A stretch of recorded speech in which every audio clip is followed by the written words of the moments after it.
তুমি চাইলেই সব সম্ভব। এই যে গ্রীষ্মের দাবদাহে পুড়ে যাচ্ছে প্রকৃতি, চারপাশে নিঃশ্বাসের স্বস্তি নেই, ধুলো উড়ছে তুলোর মতো, বাতাসে ভ্যাপসা গন্ধ।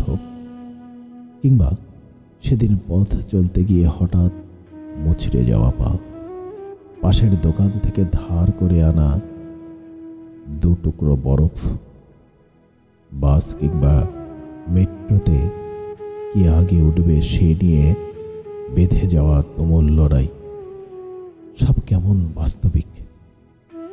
কিন্তু তুমি চাইলে সব অন্যরকম করে দেয়া যেত।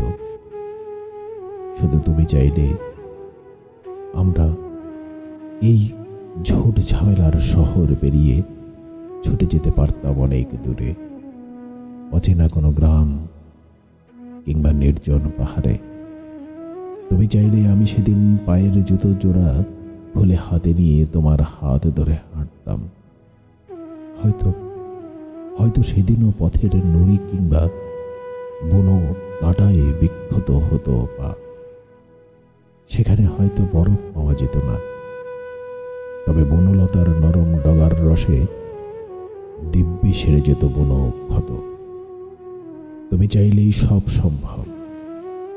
তুমি চাইলেই সব উত্তরই হাওয়ায় উড়ে আসা উড়ো চিঠি, প্রিয়জনের চোখের জল, ভর দুপুরে ডেকে ওঠা হাব হাতে কাক কিংবা শিশু, ছাদে মেলে দেয়া সাদা থান সব বদলে যেত।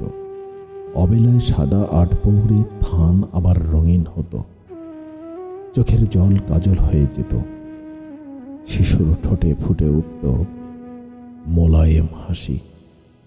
তুমি চাইলে পৃথিবীতে সব দাঙ্গা থেমে যেত, নিভে যেত যুদ্ধ মশাল।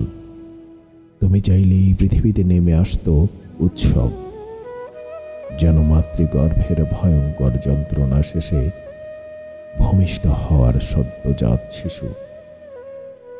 হে প্রেমিক, তুমি আবার প্রকট হও, করুণা করো, নেমে এসো এ ধরাধামে। এই পৃথিবী আর একবার নবজন্ম হোক।